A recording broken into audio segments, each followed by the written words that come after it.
My name is Ellen Murphy, and I'm 28 years old. If you asked anyone who knew me, they'd probably describe me as grounded, maybe even predictable. I had my own apartment, a steady job in IT, not glamorous, but it paid the bills and gave me peace of mind. My friends often joked that I was the responsible one in the group, the one who didn't gamble on love or career, the one who always had an emergency fund tucked away. They weren't wrong. Stability was my anchor. That's probably why Dylan was drawn to me in the first place. He was 24 when we met, finishing his degree, constantly broke, and juggling internships and part-time shifts at a cafe. He was charming, though the kind of guy who could walk into a crowded room and immediately collect a dozen smiles. When he looked at me, he used to say I made him feel safe. He said I grounded him, and I believed him. In those early days, I thought I'd finally stumbled onto something real. I'd pick him up from campus after his late-night classes so he wouldn't have to wait for the bus. I'd surprise him with groceries when his fridge had nothing but expired milk and wilted spinach. He'd flash me that grateful smile and kiss my cheek, whispering, "You're too good to me, Ellen." I thought he meant it. When his lease ended, moving him into my apartment felt natural. My place was bigger, quieter, and safer than his old setup with two quarrelsome roommates. Rent and utilities were already in my name, so I just kept covering them. Dylan offered to contribute, but with his erratic income, it never amounted to much. He'd hand me a crumpled 20 or 30 when he could, apologizing with that sheepish grin. I waved it off. "Don't worry about it," I told him. "We're a team. When you graduate and start working, we'll even it out." And I meant that too, because to me, love was about carrying the weight for each other when one person couldn't. For a while, I convinced myself it was enough. But even in those early months, little cracks began to show. Dylan had always loved attention. It started innocently snapping selfies, posting them on Instagram with captions like, "Grind never stops," or "Late night study hustle." I didn't think much of it. Everyone's online nowadays. But soon the comments started rolling in. Heart emojis, "Looking good, bro." Sometimes more forward, "Damn, someone's fine."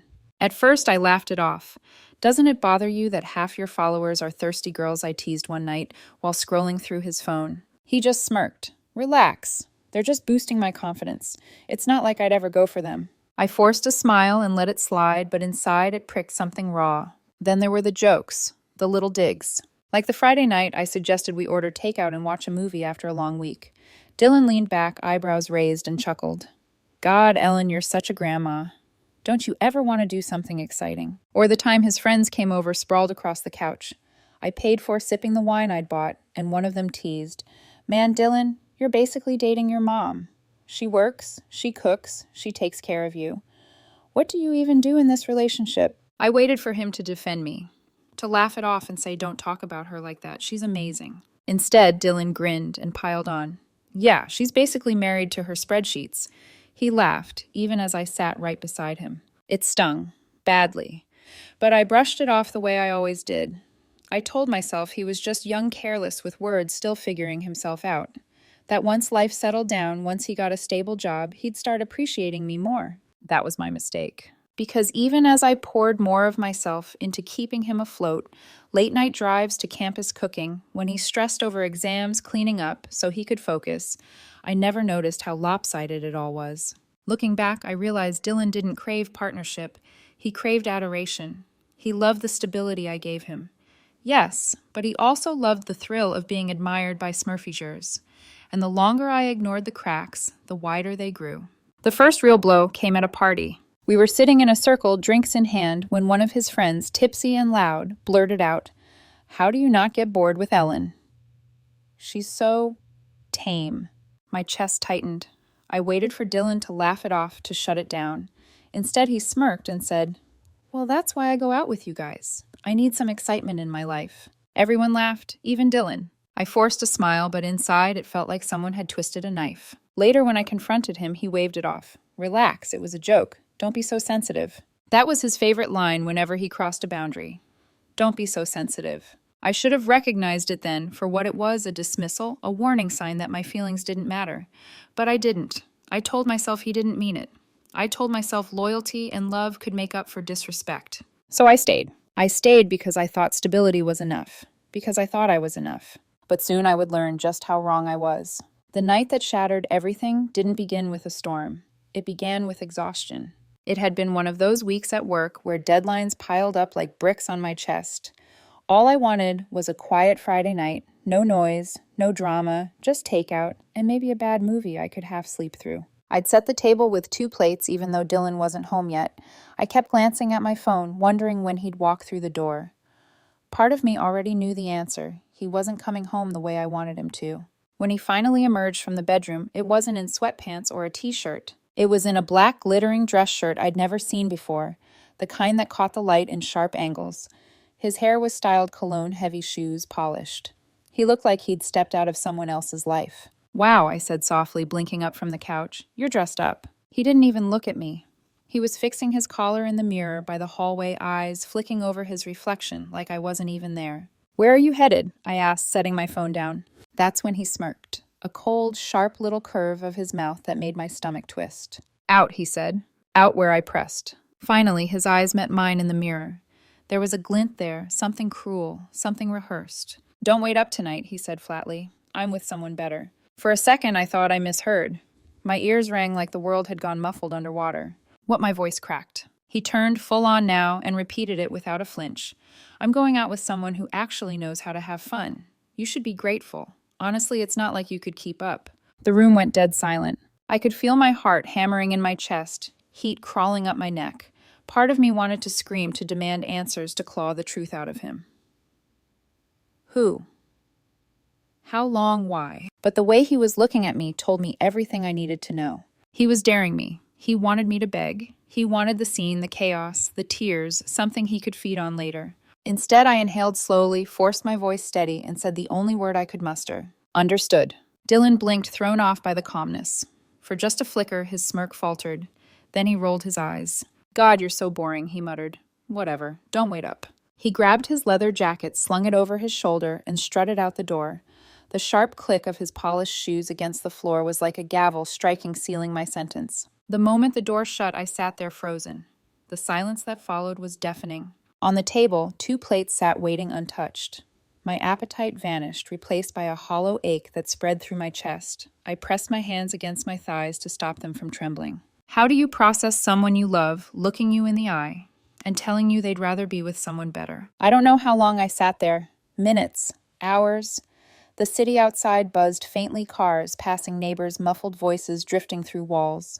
Inside my apartment, it felt like the world had stopped. But beneath the sting, something unexpected stirred. This wasn't a fight. This wasn't a bad joke. This wasn't even a rough patch.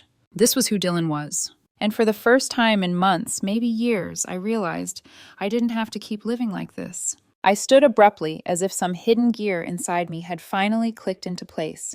My body moved before my mind caught up. I walked to the kitchen drawer and pulled out the spare set of locks I'd bought months ago after a neighbor mentioned a break-in. I'd never gotten around to installing them. Funny how timing works. I laid them out on the counter, the metal glinting under the dim kitchen light. Then I glanced at this bedroom door, our shared space, our tangled mess of clothes and half-finished laundry. No, not mine. I sat back down, forcing my breath to steady, staring at the locks. A quiet resolve began to settle over me, heavy but smurfagely comforting. Dylan thought he'd left me broken on that couch. He thought he'd returned to the same predictable, forgiving Ellen. But he was wrong. I wasn't going to fight for him. I wasn't going to beg for him. I was going to erase him. The night stretched long, but my decision didn't waver. By the time the sky outside began to pale with the first hints of dawn, I knew exactly what I needed to do. Dylan thought he could walk out and come back whenever he pleased. He thought I would wait. But this time when he came home, he wouldn't find the Ellen he expected. He wouldn't find a home at all. The morning after Dylan walked out the apartment felt like a hollow shell. No sound of him rummaging through drawers, no whistling in the bathroom, no clutter of his sneakers by the door. Just silence. I sat at the kitchen table with a cup of coffee cooling between my palms. My eyes kept drifting to the shiny new locks I'd laid out the night before, cold silver unblinking. For years, I thought love meant endurance. But staring at those locks, I realized love also meant boundaries, and mine had been trampled long enough. I stood, rolled up my sleeves, and got to work. The screwdriver shook in my hand at first, not from weakness, but from adrenaline. Every turn of the screw felt like reclaiming a piece of myself. One by one, the old locks came off. One by one, the new ones clicked into place. The sound was sharp final. When it was done, I tested the door. Smooth, secure. Dylan's key would be useless now. A bitter smile tugged at my lips. For the first time in months, maybe years, the apartment felt like it was mine again. But the job wasn't finished. I moved into the bedroom. His side of the closet stared back at me, shirts crammed in unevenly belts, coiled on the floor, cologne bottles lined up like little soldiers. The smell hit me, his scent musky and arrogant. For a moment it stung. Then I pulled out a cardboard box. I didn't rage. I didn't rip his clothes or toss his belongings into garbage bags like some movie cliché. No, I folded everything neatly. Shirt by shirt, pair of shoes by pair of shoes. His toothbrush, his cologne, the watch I'd bought him for his birthday. Every piece of Dylan's life with me went into those boxes. It wasn't about revenge. It was about closure. By the time I was done, 3 boxes sat stacked by the door. On top of them, I placed a single note in my cleanest handwriting. Don't come back. The keys won't work. That was it. No explanations, no apologies, no drama, just fact. I stepped back and looked at the pile. It was Smurfage how something so simple could carry so much weight. The apartment felt lighter, like I'd opened a window after years of suffocation. Later that day, my phone buzzed. Dylan, hey, where's my key? It's not working. I stared at the message, my pulse steady. My thumb hovered for a moment, then I locked the screen and set the phone face down. Minutes later, another buzz. Dylan, are you kidding me? What did you do? Still, I said nothing. The silence between us grew louder than any argument we'd ever had. By evening, his tone shifted. Dylan, look, I think you're overreacting. Can you just let me in so we can talk? I sipped my tea unmoved. For once, I wasn't the one scrambling to fix things. That night, the apartment was so quiet it almost frightened me. No hairdryer humming, no half-empty coffee mugs cluttering the counter. No Dylan slouched on the couch scrolling endlessly through his phone. Just me, just peace. The days that followed blurred. Dylan kept texting, anger one moment, pleading the next. Dylan, wow, so you're just going to ignore me after everything I did for you? I actually laughed at that one. After everything he did for me, the irony was so sharp it cut cleaner than his betrayal. Still, I didn't reply. Instead, I called up a friend I hadn't seen in months. We met for drinks, and when I told him what had happened, I expected shock, maybe sympathy. Instead, he sighed and shook his head. Ellen, we all saw it. He never respected you. You just didn't want to see it. The words hit hard like a slap, but it was the kind of sting that wakes you up, not the kind that knocks you down. Piece by piece, I began piecing my life back together. I cooked meals I actually liked. Spicy curries Dylan used to whine were too much. I left my socks on the floor just because I could. I dusted off my guitar, the one Dylan once mocked as lame, and strummed until my fingers ached. At night, I slept deeply. No gnawing knot in my chest, no half listening for the door to slam. The silence wasn't frightening anymore. It was freedom. One evening, while brushing my hair, I caught my reflection in the mirror. There was something different in my eyes. Not sadness, not anger. Something sharper, stronger.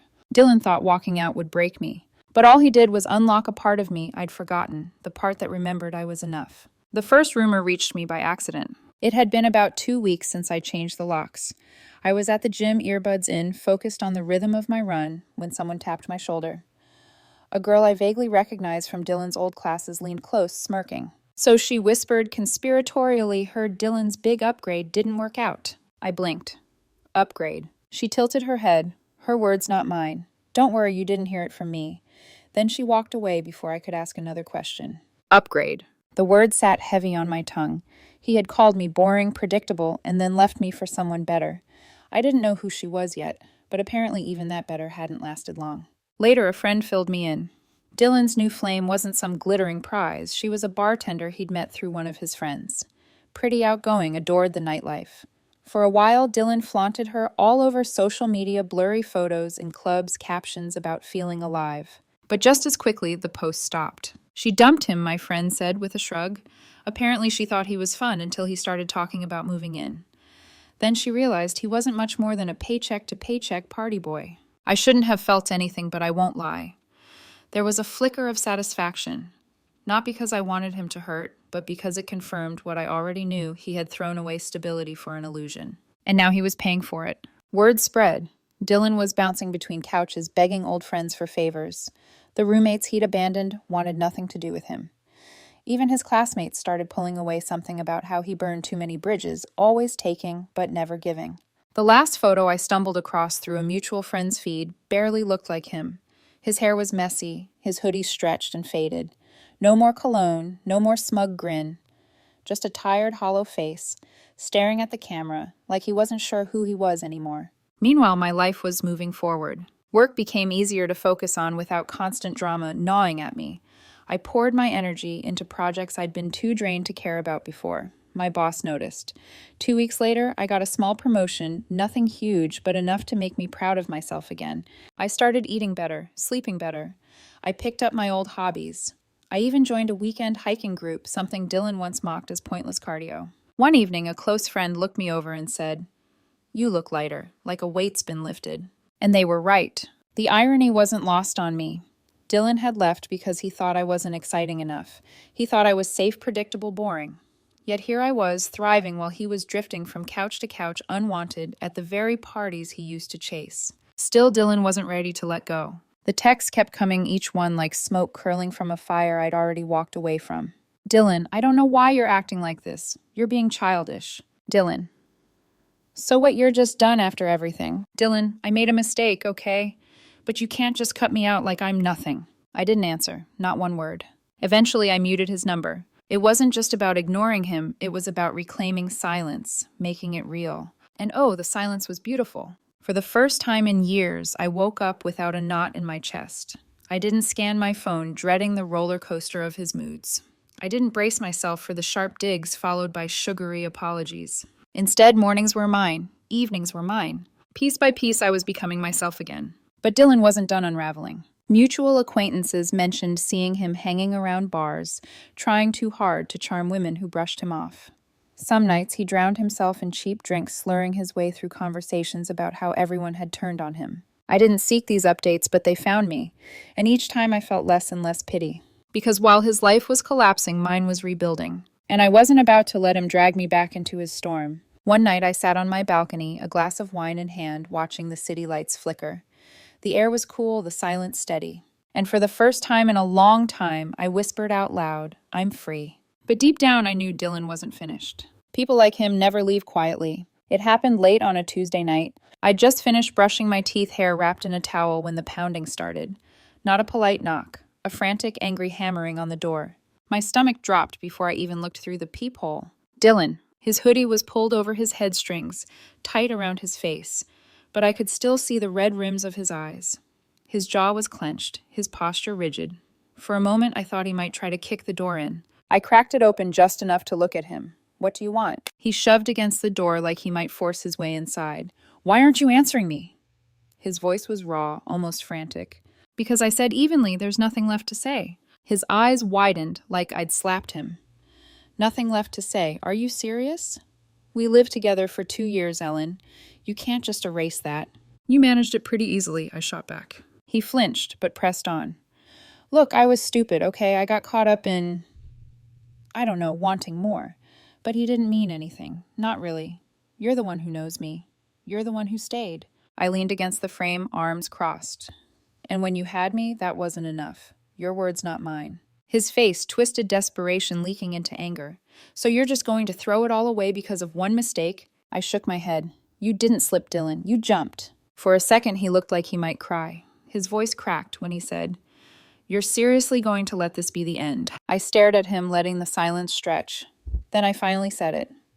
"It ended the night you walked out." His composure broke. He dropped his hood, ran his hands through his messy hair. "God, you're so cold. You think you're perfect. You're not. You're just boring, predictable, safe. That's why I—" He stopped mid-sentence, catching himself. I raised an eyebrow. "That's why you what? Told me not to wait up while you went out with someone better." The words hung between us like smoke. His face crumpled, all bravado gone. "I didn't mean it like that," he whispered. "I was just trying to get a reaction out of you. You were so distant, so—" "No," I cut in. "I wasn't distant. I was steady. And you didn't want steady. You wanted chaos. You wanted someone to worship you until you got bored." His shoulders sagged. He looked at me like a drowning man spotting land. "Ellen, please. I can change. I'll do better. Just give me one more chance." I shook my head slowly. "You're only here because she left you, not because you suddenly realized my worth."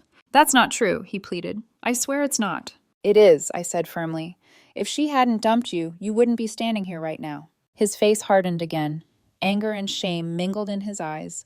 So that's it? You're just going to throw me away like trash? Without answering, I bent down, picked up one of the boxes I'd packed weeks ago, and shoved it into his arms. He stumbled back under the weight of it.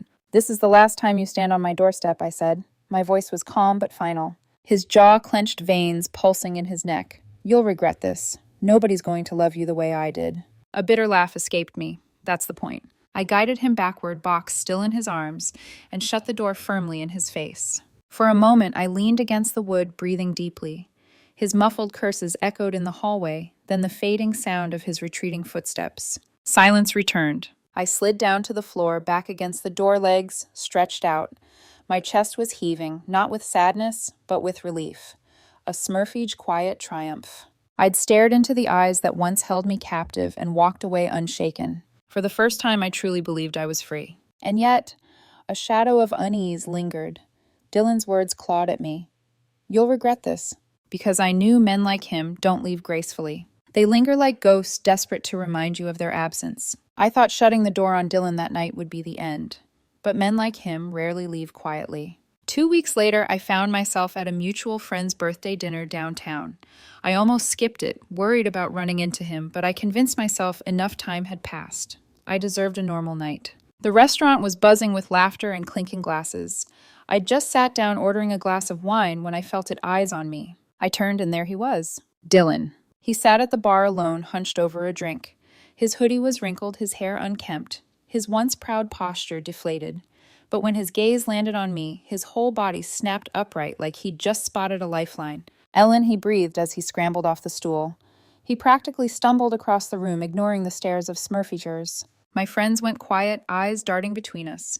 I forced a steady expression, though my pulse quickened. Dylan reached me, his voice shaking. Finally. I've been trying to get you to talk to me for weeks. Please, just 5 minutes. Outside. Please. I sighed, every instinct screaming to refuse. But the room was already watching, and I didn't want to make a scene. So I nodded stiffly and followed him out to the sidewalk. The second the door closed behind us, he launched into it. I was wrong, he blurted. About everything about her, about us. I didn't mean it when I said you weren't enough. You were more than enough. I don't know, I panicked.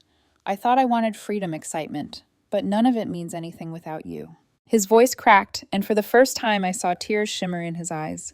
He clutched at my hands like his life depended on it. I miss us, he whispered. I miss you. Please, Ellen, just give me another chance. I'll do whatever it takes. I'll prove it to you. For a moment I studied him. This broken man in front of me was not the Dylan I'd once loved, but he wasn't a Smurfy either. He was the same person who looked me in the eye and told me he was with someone better. And now he was begging on the street like a child who'd lost his favorite toy. I pulled my hands free.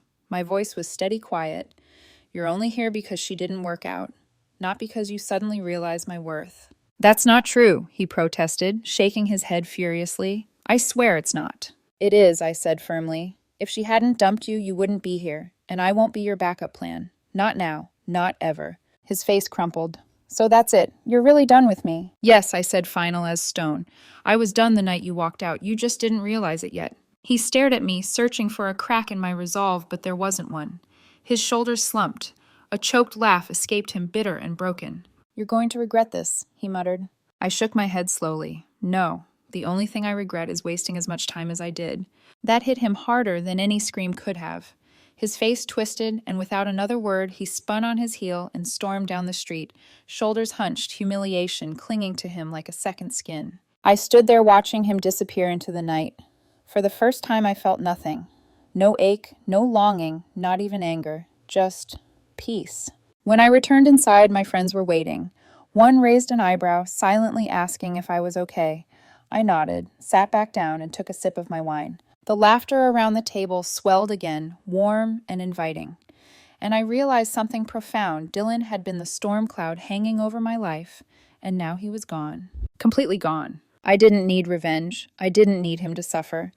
The way his own choices had unraveled him was punishment enough. All I needed was this moment, this peace. That night, as I walked home under the glow of streetlights, I whispered to myself, nobody will ever love me the way he did. I paused, smiled softly, and added, "And that's exactly what I want." Because for once, I wasn't waiting up for anyone. I was waiting for myself.